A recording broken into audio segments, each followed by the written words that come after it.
The hunter vessels circled the aliens until human appeared. Part 1, The Trap Springs. The morning shift had started like any other aboard the research vessel Harmony's Light. Captain Zephyra moved gracefully through the ship's corridors, her tall, slender form casting dancing shadows under the soft blue lighting that her people preferred. The bioluminescent patches along her arms glowed a content amber color, reflecting her peaceful mood as she reviewed the day's survey reports. Her crew of 12 Villani scientists had been working in this remote system for 3 weeks now, cataloging mineral deposits on the lifeless planets that orbited a dying red star. It was quiet work, the kind that her people excelled at. The Villani had never been warriors or conquerors. They were explorers, researchers, and teachers who had spent the last 1,000 years mapping the galaxy and sharing their discoveries with anyone willing to listen. Dr. Noweth looked up from her geological scanner as the captain entered the main laboratory. Her skin patterns shifted to a pleased green as she reported their latest findings. The third planet contained rich deposits of rare earth elements that would be valuable for manufacturing advanced electronics. It was exactly the kind of discovery that made their long journeys worthwhile. The mineral composition is fascinating, Dr. Noweth explained, her voice carrying the musical quality common to her species. These deposits formed under conditions we've never seen before. The data alone will keep our universities busy for years, Captain Zephyra nodded approvingly. This was why they traveled so far from home, to expand the boundaries of knowledge and understanding. The Villani Federation believed that information belonged to everyone, and they freely shared their discoveries with all the civilized worlds they encountered. The ship's communication officer, young Veltar, suddenly straightened at his station. His skin patterns flickered rapidly between yellow and orange, a clear sign of confusion and growing alarm. He adjusted his equipment several times before calling for the captain's attention. "Captain, I'm detecting multiple ships dropping out of hyperspace," Veltar reported, his voice trembling slightly. 6 vessels, configuration unknown. They're surrounding us.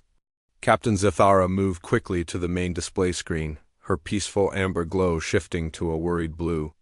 The tactical readout showed 6 dark shapes positioned in a perfect circle around Harmony's Light. Each ship was roughly the same size as her research vessel, but their design was completely different. Where her ship was built with flowing curves and transparent sections that showcased the beauty of space travel, these newcomers were angular and predatory. "Attempt communication," she ordered, though something deep in her mind already knew what kind of response they would receive. The positioning of the ships was too precise, too calculated to be anything other than a military formation. The response came faster than expected. The main screen flickered and filled with the image of a reptilian face that belonged in nightmares. Scaled skin stretched tight over sharp features, and cold yellow eyes stared out from deep sockets. When the creature smiled, it revealed rows of needle-sharp teeth designed for tearing flesh. "Greetings, little scientists," the alien said in heavily accented Galactic Common. His voice carried the rough texture of someone who was used to giving orders and having them obeyed without question. "I am Commander Voss of the Corvin Syndicate. You have 30 standard minutes to prepare for boarding." Dr. Noweth gasped audibly, her skin patterns flashing pure white in terror. Every civilized species in the galaxy knew about the Corvin Syndicate. They were pirates, slavers, and worse. They hunted the shipping lanes of the Outer Rim, capturing peaceful vessels and selling their crews to the highest bidder. "We are researchers, conducting scientific surveys," Captain Zephyra replied, fighting to keep her voice steady. "We carry no cargo of value, and we pose no threat to anyone." Commander Voss laughed, a sound like grinding metal that made several crew members step back from the speakers. "Your cargo is yourselves, little flower. Villani scientists bring excellent prices in the slave markets. Your people's intelligence and docile nature make you perfect for research facilities that require ... expendable subjects." The screen went dark, leaving the Villani crew in stunned silence. Captain Zephyra looked around at her team, seeing the fear and desperation in their glowing skin patterns. These were gentle souls who had dedicated their lives to learning and discovery. They had never hurt anyone, never threatened anyone, and now they faced a fate worse than death at the hands of creatures who saw them as nothing more than valuable commodities. "Captain, what do we do?" Dr. Naleth asked, her voice barely above a whisper. "Our ship has no weapons, no shields strong enough to withstand a military assault. We're scientists, not soldiers." Zathara moved to the pilot's station and checked their engine status. The hyperdrive was functional, but the Korvan ships had positioned themselves to block every escape route. Any attempt to flee would result in immediate destruction. Their only hope was that someone might receive their distress signal, but they were days away from the nearest inhabited system. "Send out an emergency broadcast on all frequencies," she ordered. "Include our coordinates and the nature of our situation. Maybe someone will hear us." As Veltar worked frantically at the communications array, the Korvan ships began their slow approach. Captain Zathara watched the tactical display with growing horror as the 6 Predator vessels tightened their formation. Each ship bristled with weapons and equipment designed for one purpose: capturing and subduing helpless prey. The Korvan had perfected their hunting technique over decades of raiding the Outer Rim. They would disable their target's engines first, then use tractor beams to prevent any chance of escape. Boarding pods would follow, carrying armed soldiers who would subdue the crew with minimal damage to their valuable cargo.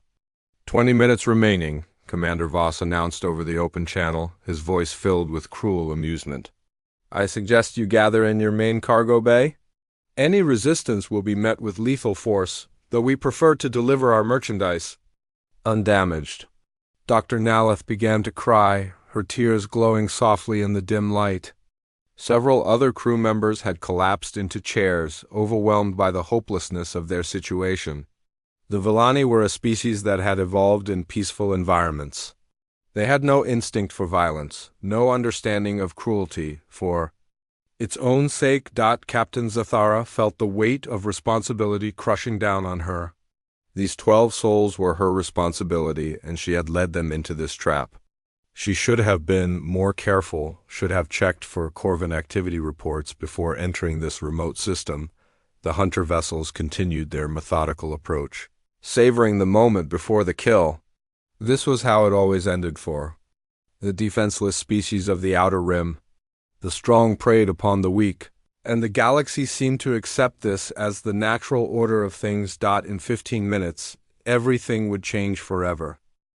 The hunter vessels circled the aliens until human appeared to an unexpected arrival. 15 minutes remained on Commander Voss's deadline when reality itself seemed to tear apart at the edge of the star system.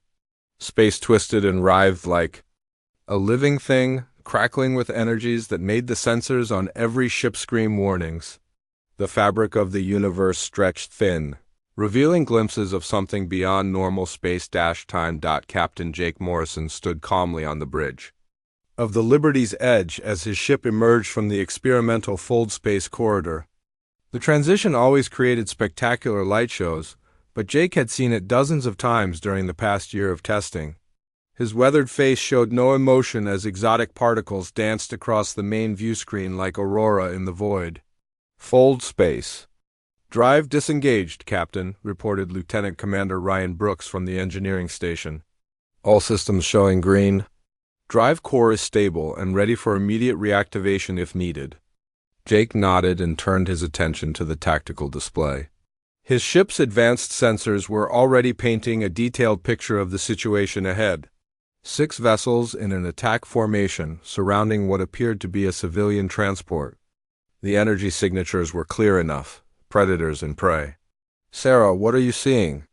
Jake asked his tactical officer. Lieutenant Sarah Williams worked quickly at her station, her fingers dancing across holographic controls that would have seemed like magic to most alien species. The human ship's sensor array could analyze molecular compositions from a distance of millions of kilometers, and what it found confirmed their worst suspicions. 6 ships identified as Korvan Syndicate vessels, Captain, Sarah reported, her voice crisp and professional. Energy signatures consistent with military-grade weapons and tractor beam arrays. The ship they're surrounding appears to be Villani.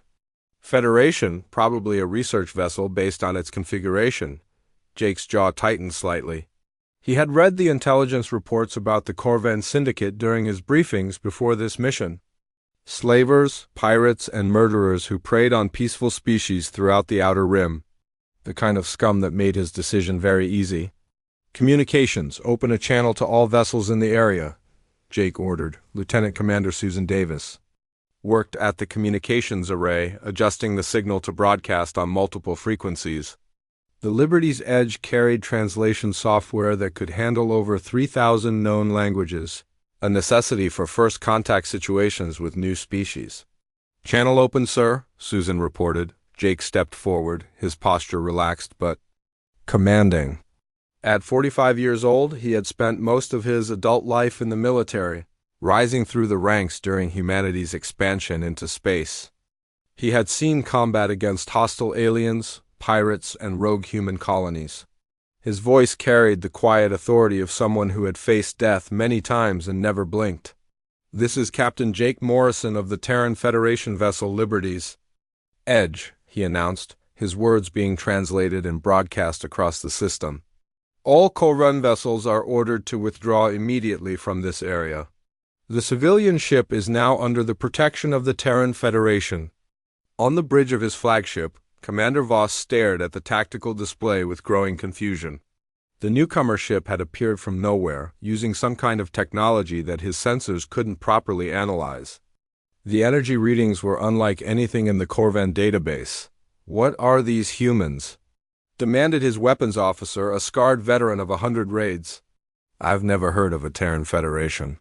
Voss studied the sensor readings more carefully.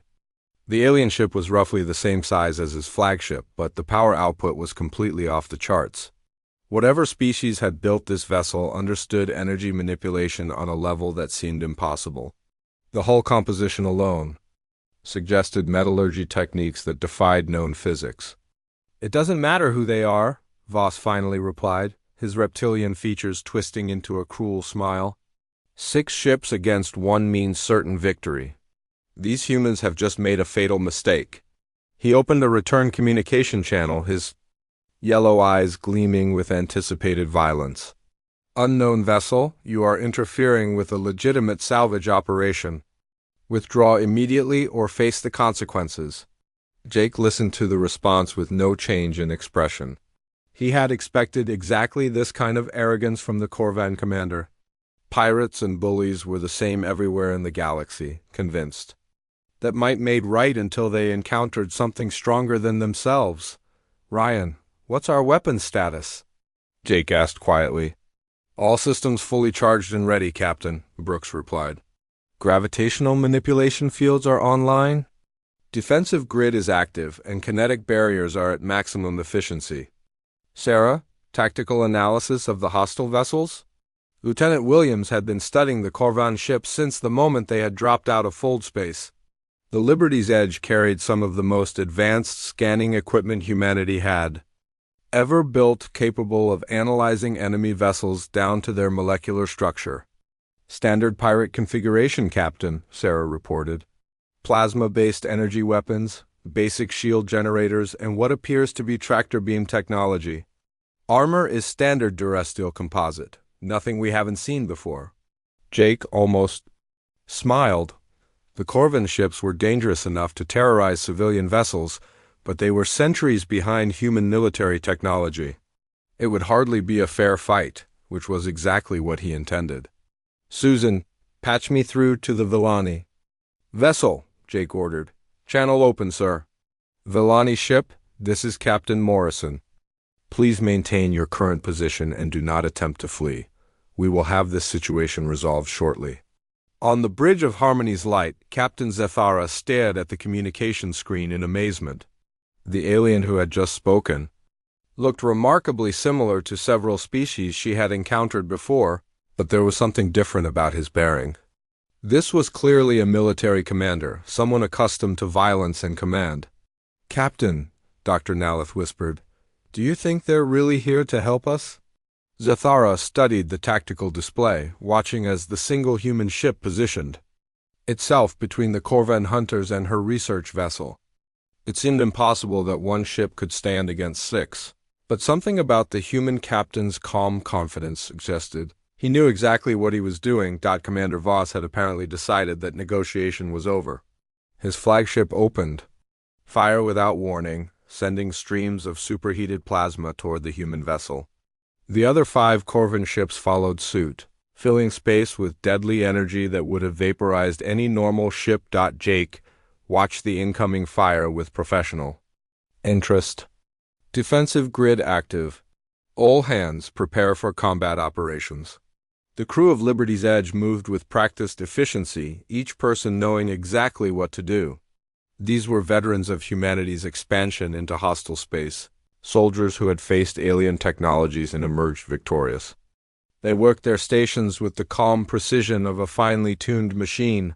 The plasma bolts struck the human ship and simply disappeared, absorbed by defensive systems that operated on principles the Corvan couldn't understand. The Liberty's Edge showed no damage, no energy drain, nothing to indicate that it had just withstood the combined firepower of 6 military vessels. Commander Voss stared at his sensor readings in disbelief. Impossible. No ship can absorb that much energy without taking damage. Jake Morrison smiled grimly. The demonstration phase was over.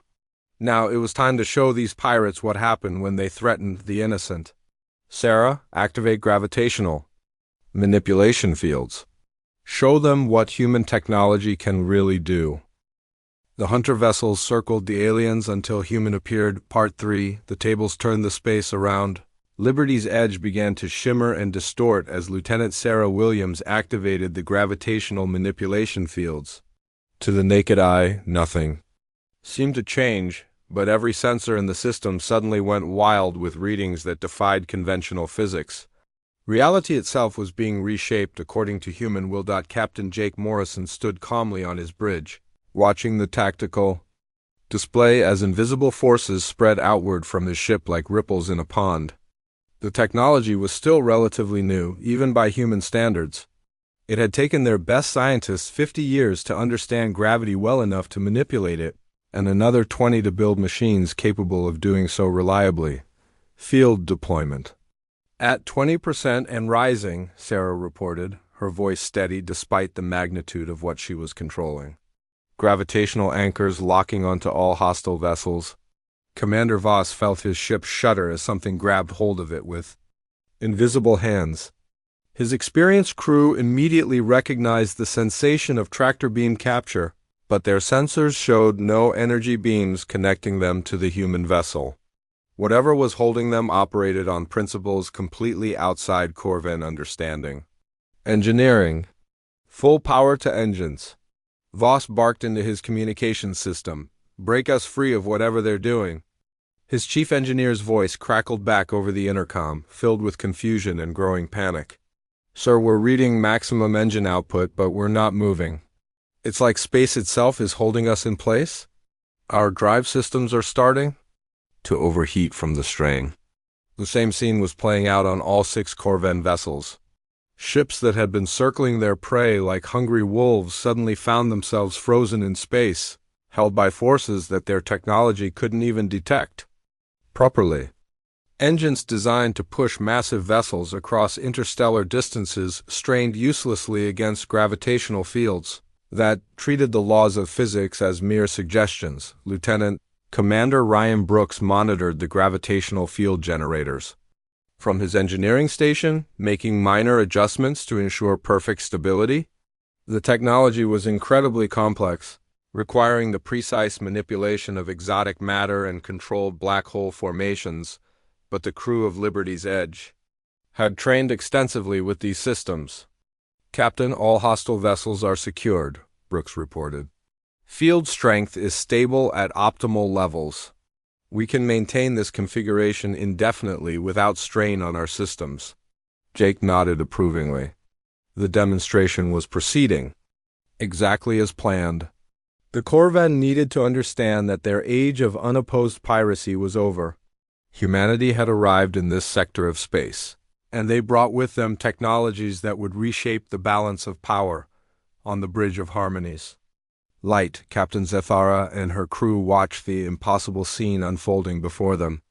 The 6 Predator ships that had been closing in for the kill were now hanging motionless in space, completely helpless. Her species had achieved faster-than-light travel and built cities on a dozen worlds, but they had never seen anything like this. How are they doing that? Whispered Dr. Naleth, her bioluminescent skin patterns flickering between amazement and disbelief. Those ships aren't connected to anything. There are no energy beams, no visible tractor fields. Young Veltar worked frantically at his sensor station, trying to understand what his instruments were telling him. Captain, I'm reading massive gravitational distortions throughout the area, but they're completely artificial. It's like someone is bending space-time itself around those ships. Captain Zethara stared at the human vessel with new understanding. Whatever species had built that ship possessed knowledge that her people couldn't even comprehend. They were witnessing technology that operated on a level beyond conventional science, manipulating the fundamental forces of the universe as easily as her people might adjust their ship's lighting. Commander Voss's initial confusion was rapidly giving way to rage and desperation. In over 20 years of piracy, he had never encountered a situation like this. His ships were completely helpless, trapped by an enemy who seemed to possess godlike powers. Weapons officer, target their engines, he commanded. If we can't move, at least we can fight. The Corvan flagship's main guns swiveled toward Liberty's Edge and fired again, joined by the other 5 ships in a coordinated barrage. Plasma bolts, particle beams, and kinetic projectiles filled the void between the vessels. Enough firepower to level a small city, every shot simply vanished as it approached the human ship. The defensive systems that protected Liberty's Edge operated on the same principles as their gravitational manipulators, creating localized distortions in space-time that redirected incoming energy and matter away from the hull. It was like shooting at a target that existed in a different dimension. Sarah, open a communication channel to all Corvan vessels, Jake ordered, his voice carrying a harder edge than before. The demonstration was complete. Now it was time for the ultimatum. Channel open, Captain, Lieutenant Commander Susan Davis reported. Jake stepped forward, his image appearing on every screen throughout the Corvan fleet. His expression was calm but implacable, the face of someone who had made a decision and would not be swayed from it. Commander Voss, you and your ships are now prisoners of the Terran Federation, Jake announced. You have exactly one opportunity: to surrender unconditionally. Power down all weapon systems and prepare to be boarded. Any attempt to resist or escape will result in the permanent disabling of your vessels. Voss stared at the human captain with hatred burning in his yellow eyes. You think you've won, alien? The Corvan Syndicate has allies throughout this sector. Attack us, and you'll face the wrath of a dozen pirate fleets. Jake's expression didn't change. Your threats are noted and dismissed. You have 60 seconds to comply with my orders. The Corvan commander cut the communication channel and turned to his weapons officer. Are there any systems they haven't neutralized? Anything we can use against them? His tactical officer shook his scaled head in defeat. Sir, our engines are useless, our weapons can't penetrate their defenses, and we can't even move from our current positions.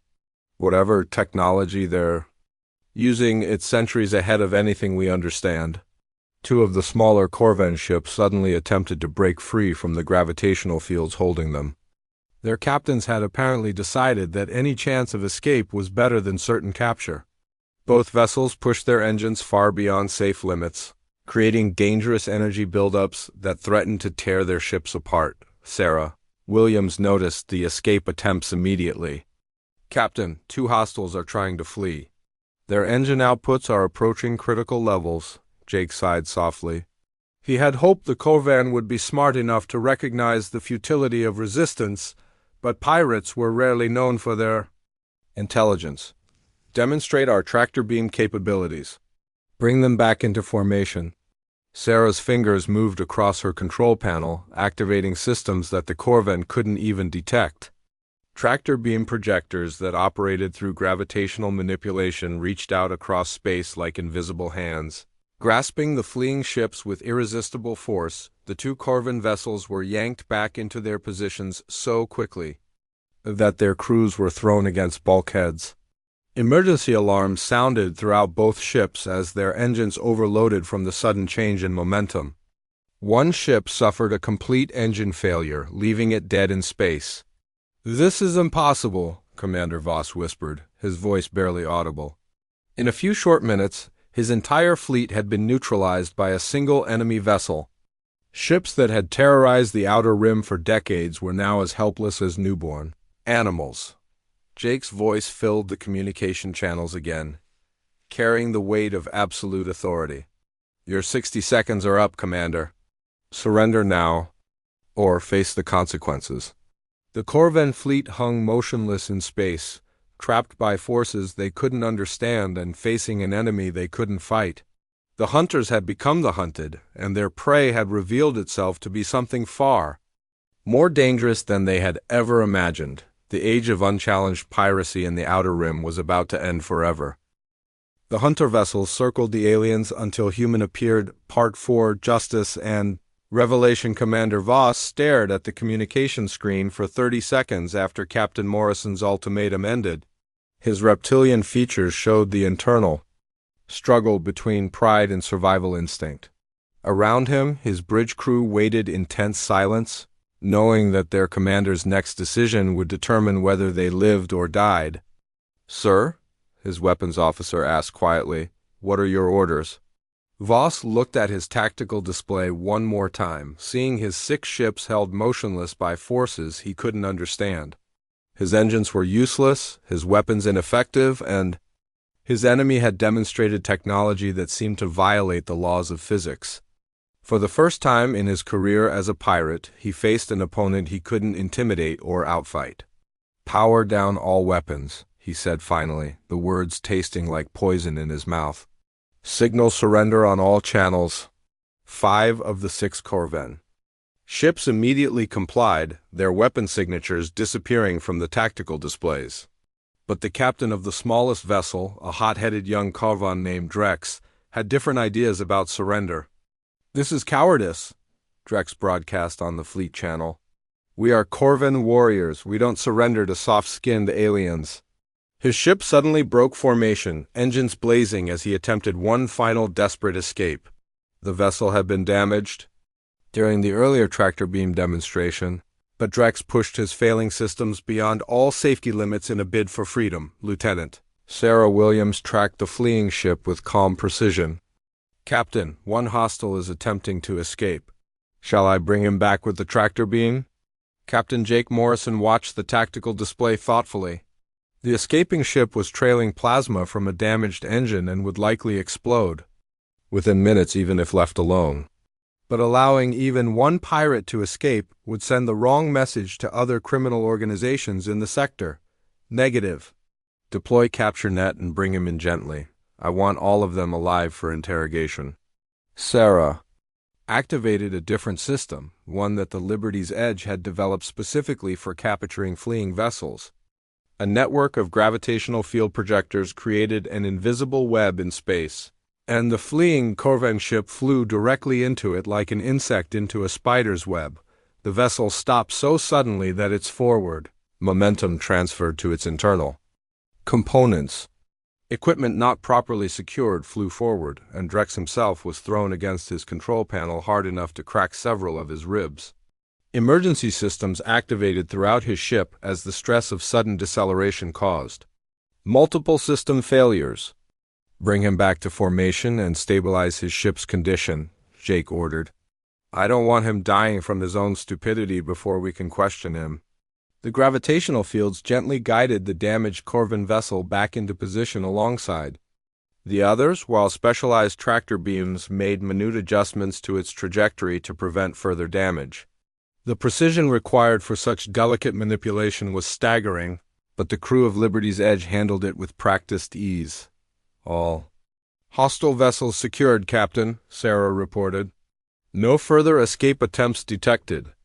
Jake nodded and activated the ship's internal communication system. "Major Parker, report to the bridge. Prepare your boarding teams for deployment." Major Lisa Parker arrived within minutes, her powered armor making soft mechanical sounds as she moved. At 38 years old, she was a veteran of dozens of boarding operations during humanity's expansion into hostile space. Her armor was matte black, designed to absorb sensor scans and provide maximum protection in hostile environments. 6 ships, approximately 40 hostiles total, Jake briefed her. Standard pirate configuration, mostly small arms and personal. Body armor. Be aware they may have taken prisoners from previous raids. Lisa studied the tactical display, her helmet's advanced sensors analyzing each Corvan vessel in detail. Understood, sir. I'll take 12 Marines and divide into 4 teams. How much resistance are you expecting? Minimal, but stay alert. These are career criminals with nothing to lose. Some of them might prefer death to capture. Lisa saluted crisply and headed for the deployment bay. The Marines under her command were already preparing their equipment, checking weapons and armor systems with the methodical precision of professional soldiers.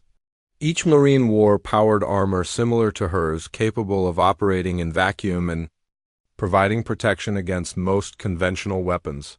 Sergeant Mike Chun finished his equipment check and looked up as Major Parker entered the bay. Ma'am, all teams ready for deployment. Personal gravitic harnesses are charged and functional. The gravitic harnesses were another example of human technological superiority. Each device allowed its wearer to move through space as easily as walking on solid ground, using controlled gravity fields to provide both propulsion and life support. To alien observers, it looked like magic. Remember, we want prisoners for interrogation, Lisa announced to her troops. Lethal force is authorized. Only if absolutely necessary. These pirates may have information about other criminal operations in the sector. The boarding operation began 15 minutes later. The Marines moved through space in small groups, their black armor making them nearly invisible against the star field. Each team targeted a different Corvan vessel, approaching from multiple angles to prevent coordinated resistance. Commander Voss watched through his viewports as dark figures approached his flagship. He had seen many boarding operations during his career, but never anything like this. The humans moved through vacuum without shuttles or protective tubes, flying through space under their own power like creatures from mythology. All crew, prepare for boarding, he announced over his ship's communication system. Offer no resistance. Comply with all orders from the boarding party. The first human Marine to enter Voss's ship did so by walking through the main airlock, as if it were unlocked. The Corvan security systems meant nothing to technology that could manipulate matter at the molecular level. The Marine's armor was covered in sensors and equipment that Voss didn't recognize, and the weapons attached to it looked far more advanced than anything in the Corvan arsenal.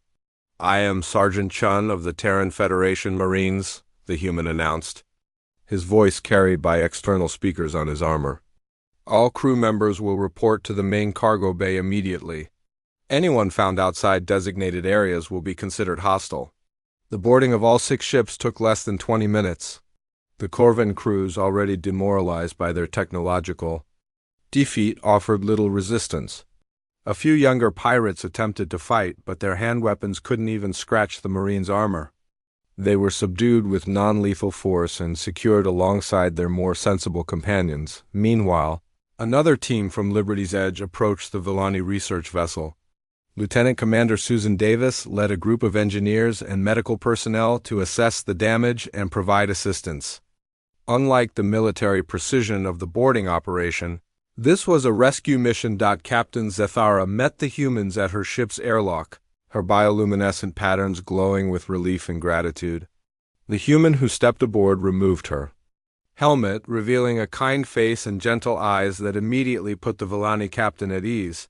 I am Lieutenant Commander Davis, the human woman said, speaking in fluent Villani. We're here to help repair your ship and provide medical assistance, if needed. Dr. Naleth stared in amazement as the human engineers began examining Harmony's light with scanning devices that seemed to see through solid matter. Within minutes, they had identified every damaged system and were already discussing repair strategies. Your hull breach can be fixed using molecular reconstruction, one engineer explained. We'll have you fully operational within 6 hours. The interrogation of the Corvan prisoners revealed information that made Captain Morrison's expression grow increasingly grim. The pirates had been operating from a heavily fortified base in a nearby system, coordinating with other criminal organizations. Throughout the sector, they had detailed records of planned raids and the locations of 3 slave colonies holding thousands of prisoners. Jake stood in his ready room, reviewing the intelligence reports with growing anger. The scope of the Corvan operation was larger than anyone had suspected. These weren't just random pirates. They were part of an organized criminal network that had been terrorizing the Outer Rim for decades. He activated his long-range communication system and composed a priority message to Terran Fleet Command. The situation required more than one ship could handle. It was time to send a clear message to every criminal organization in the sector that humanity would not tolerate the abuse of innocent species. The age of unopposed piracy was about to end, and it would end with overwhelming force. The hunter vessels circled the aliens until human appeared. Part 5. The New Order. 6 hours after the capture of the Corvan fleet, Captain Zethara stood in the fully repaired bridge of Harmony's Light, marveling at what the human engineers had accomplished. Every damaged system had been restored to better than new condition using technology that seemed to rebuild matter at the atomic level. Her ship was now more advanced than when it had left the shipyards on her homeworld, Lieutenant. Commander Susan Davis finished her final system check and turned to the Villani captain with a warm smile. All repairs complete, Captain. We've also upgraded your defensive systems and communication array. You shouldn't have any trouble reaching help if you encounter problems in the future. Dr. Naleth ran her delicate fingers over a control panel that now responded with perfect precision. This is incredible. Our own engineers would have needed months to make these repairs, and they could never have achieved this level of improvement. Captain Jake Morrison's voice came over the communication channel, requesting permission to come aboard the Villani vessel. Zethara granted it immediately, curious to learn more about these remarkable humans who had saved her crew from a fate worse than death. Jake arrived accompanied by Major Lisa Parker, both of them having removed their armor and weapons as a gesture of respect. The Villani crew gathered in the main laboratory, their bioluminescent patterns glowing with curiosity and gratitude as they met their rescuers face to face. Captain Zethara, I wanted to speak with you before we part ways, Jake began, his voice carrying the same calm authority that had impressed her during the confrontation with the Corvan. What happened here today is part of something much larger. Zethara's skin patterns shifted to attentive blue as she listened. You mean there are more pirates like Commander Voss? Unfortunately, yes. The Corvan Syndicate is just one part of a criminal network that has been operating in this sector for decades. But that's about to change. Jake activated a portable holographic display that showed a detailed map of local star systems. The Terran Federation has been quietly establishing a presence in this region for the past 5 years. The hologram displayed dozens of systems, many of them marked with human symbols indicating colonies, patrol routes, and military installations. Zethara was amazed to see how extensive the human presence had become without most alien governments even knowing about it. Your people are very secretive, Dr. Naleth observed. Why haven't you announced yourselves to the galactic community? Major Parker answered this question. We prefer to observe before we act. Humanity learned long ago that it's better to understand a situation completely before making commitments. We've been watching, learning, and building relationships with species that share our values. Jake pointed to several systems on the holographic map. These are the locations of Corvan slave colonies that we learned about from interrogating the prisoners. 3 facilities holding over 15,000 sentient beings from dozens of different species. We can't allow that to continue. As if summoned by his words, space around Liberty's Edge began to shimmer with the same exotic energies that had announced the ship's arrival. But this time, the distortions were much larger and more numerous. 12 massive tiers in reality opened simultaneously, and through them emerged the most impressive display of military power that the Villani had ever witnessed. The Terran battle group that dropped out of fold space consisted of 12 warships, each one larger and more advanced than Liberty's Edge. The flagship alone was nearly 2 kilometers long, its hull bristling with weapons and sensor arrays that made it look like a mechanical god of war. Captain Zathara and her crew watched through the viewports as the human fleet arranged itself in perfect formation. Each ship moved with mechanical precision, taking positions that provided overlapping fields of fire and maximum tactical flexibility. It was a demonstration of coordination and discipline that spoke of extensive training and experience. Admiral Kate Rodriguez, commanding the 5th Battle Group, came a new voice over the communication channel. "Captain Morrison, nice work out here. We're ready to proceed with Operation Clean Sweep." Jake smiled grimly. "Thank you, Admiral. All intelligence has been transmitted to your tactical department. The prisoners are secured and ready for transfer to the prison ship."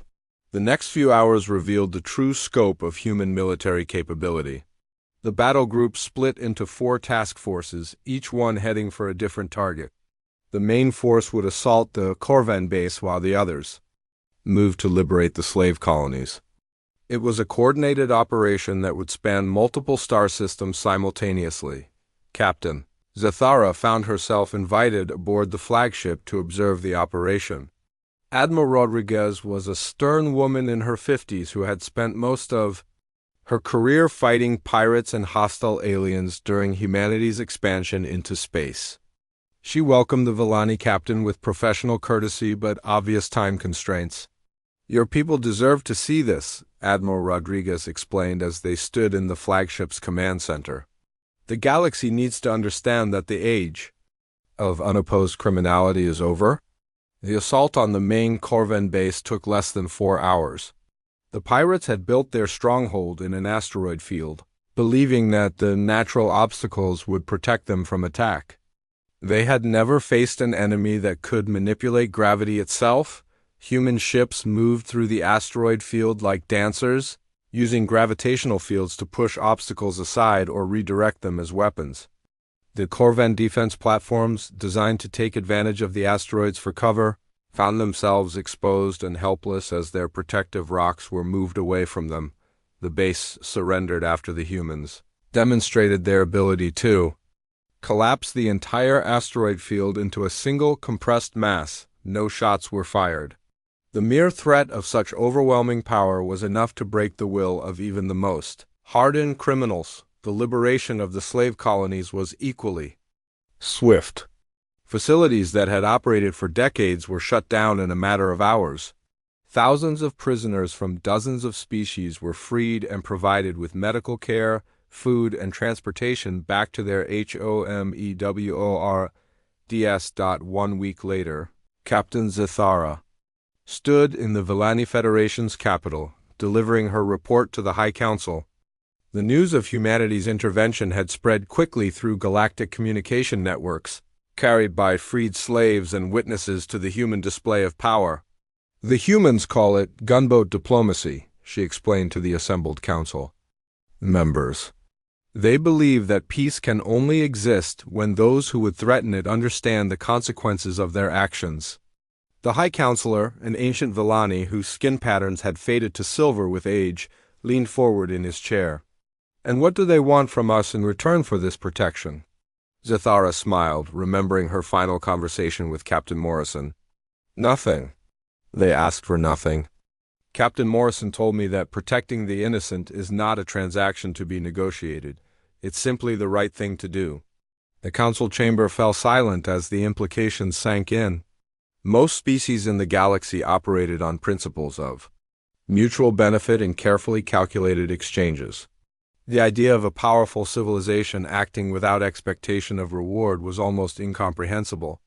"They did say that they hope to establish formal diplomatic relations with our government," Zathara continued, "and they've invited us to join something they call the Peaceful Species Alliance.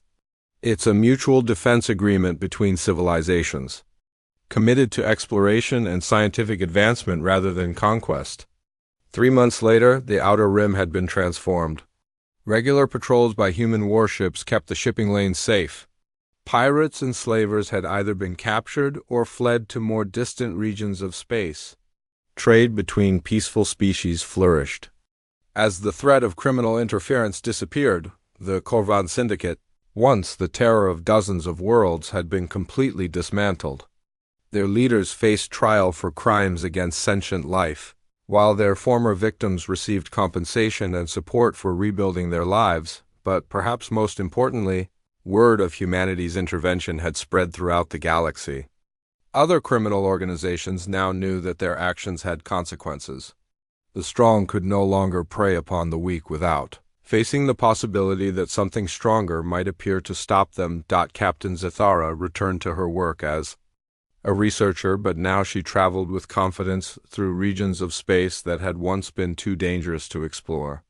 Her ship's upgraded systems bore the discreet emblem of the Terran Federation, a symbol that had quickly become known throughout the galaxy as a guarantee of safety. The hunter vessels had circled the aliens until the humans appeared. Now the hunters were gone, and the galaxy was a safer place for all those who sought to explore the stars in peace. Humanity had announced its presence not with conquest or demands, but with the simple promise that the innocent would be protected and the guilty would face justice. In the end, that promise had changed everything.